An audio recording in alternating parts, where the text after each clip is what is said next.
नमस्कार साथीहरू, मेरो युट्युब च्यानलमा तपाईँहरूलाई स्वागत छ।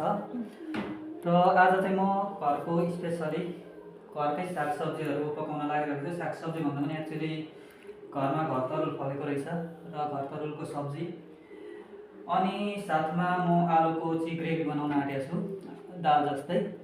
र हामी चाहिँ अब यो विदेशहरूमा कुकिङहरू गर्दा चाहिँ एउटा म्यासिङ प्लेस भन्छ होइन। म्यासिङ प्लेस भनेको चाहिँ खाना बनाउनुभन्दा अगाडि प्रिपेयर गर्नुभन्दा अगाडि त्यसमा जाने इन्ग्रेडियन्ट्सहरू हुन्छ, जुन इन्ग्रेडियन्ट्सहरू चाहिँ हामीले अगाडि नै कलेक्ट गरेर राख्छौँ, मतलब रेडी गरेर राख्छौँ होइन।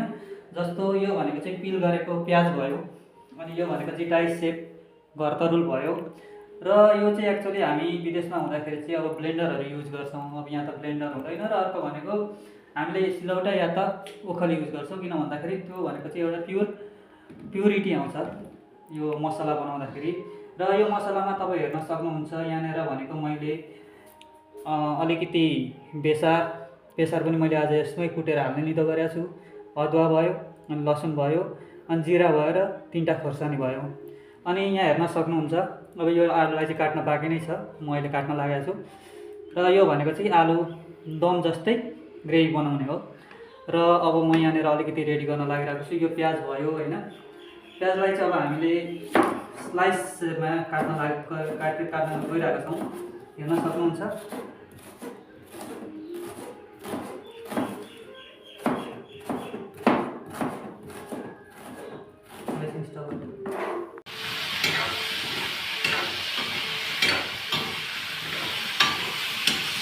फ्राई गरिदिन्छु, हेर्न सक्नुहुन्छ तपाईँहरूले। यसलाई चाहिँ चलाएन भने फेरि कस्तो हुन्छ भन्दाखेरि यो घरतरुल भनेको चाहिँ चलाएन भने डढिहाल्छ, मतलब यसको कराईमा बसिहाल्छ। त्यही भएर चलाइराख्नुपर्छ।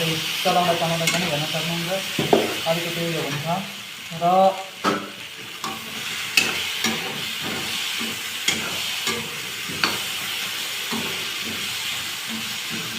एकछिन चलाइराख्नु पर्ने हुन्छ। बेलुकाहरू गिरिरहेछ। र साथमा म अलिकति तपाईँलाई सल्ट युज गर्छु, यसमा सल्ट युज गरिदिन्छु। र साथमा सल्ट युज गरेर एकछिन चलाउने। अलिकति चलाइसकेपछि अब तपाईँको प्याज पनि अगाडि नै हालेर ब्राउन भइसकेको छ अलमोस्ट। त्यही भएर अलिकति पानी हाल्छु म।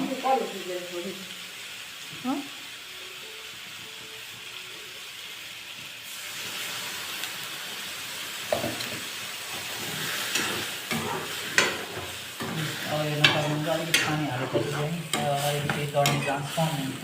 किन भन्दाखेरि अलिकति पानी हालेन भने चाहिँ तपाईँको डढिहाल्छ। र म यहाँ आलुदमको लागि पनि तेल हाल्दैछु, किन भन्दाखेरि अलमोस्ट कराई तातिसकेको छ यहाँनिर होइन।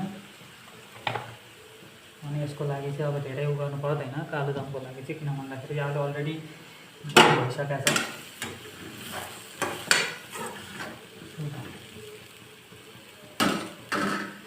त्यो ग्यास चाहिँ मैले उतापट्टिको आलुदमको लागि चाहिँ ग्यास सानो बनाएको छ, किन भन्दाखेरि यहाँनिर पाकिसकेपछि अलमोस्ट तेल तात्छ भनेर।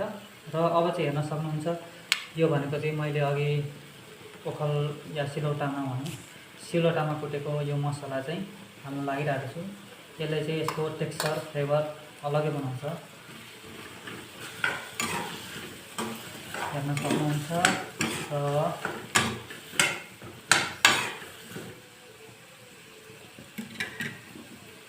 अब म अलिकति छोपिदिन्छु भन्दा पनि अब यहाँनिर अलिकति म मिक्स गरेर तपाईँको एकछिन फ्लेभर चाउन्जेलसम्म छोपिदिन्छु।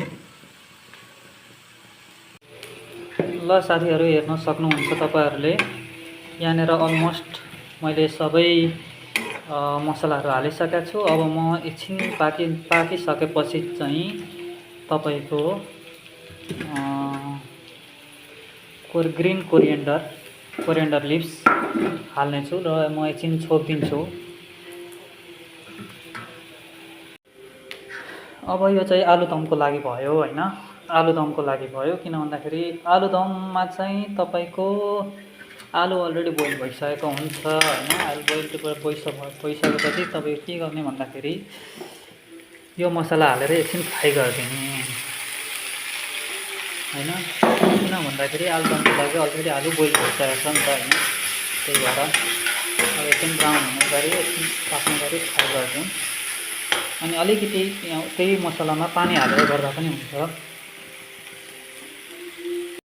अब चाहिँ हेर्न सक्नुहुन्छ मैले चाहिँ अलिकति पानी हालेर त्यो मसला अझै मजाले गरेको छु। किन भन्दाखेरि त्यो पानी हालेन भने त्यो मसला त्यत्तिकै रहन्छ नि त प्लेटहरूमा ब्यालेन्स। त्यही भएर त्यो सबै गर्नको लागि फिनिस हुनको लागि चाहिँ मैले अलिकति पानी हालेर मसलामा पानी हाल्दैछु र अब चाहिँ एकछिन पाक्न दिनुपर्ने हुन्छ र एकछिन पाकेर चाहिँ तपाईँको आलु हालिदिनेछु म। आलु पनि रेडी छ साथीहरू। फाइनली मैले चाहिँ रेडी गरेर सकेको छु होइन। अनि यहाँनिर हेर्न सक्नुहुन्छ घरतरुलको सब्जी। यो भनेको चाहिँ अलमोस्ट मैले फ्राई गरेको छु र साथमा मैले ग्रेभी चाहिँ आलुदम बनाएको छु र हेर्न सक्नुहुन्छ। क्यामेरा यता लिएर आऊ त। अब आलुको दम बनाइसकेको छु र यो भनेको चाहिँ मेरो होइन फर्स्ट भिडियो हो र this is my first video in the YouTube channel. And केही गल्तीहरू भयो, केही भुलचुक भएमा माफ गरिदिनु होला। I apologise about this all. So तपाईँहरूले अब माया गरेर पुरै भिडियो हेरिदिनु होला र साथ सपोर्टहरू र जुन आफ्नो सजेसनहरू पनि दिनु होला र म त्यो सजेसनको पालना गर्नेछु। किन भन्दाखेरि मेरो यो फर्स्ट भिडियो भएर पनि अब कतिपय धेरै कुराहरू मिस हुनसक्छ होइन। त्यही भएर हजुरहरूको सजेसनले अझै योभन्दा राम्रो भिडियो लिएर फेरि आउनेछु र साथ सपोर्टका लागि हजुरहरूलाई धेरै धेरै धन्यवाद। हस्, नमस्कार।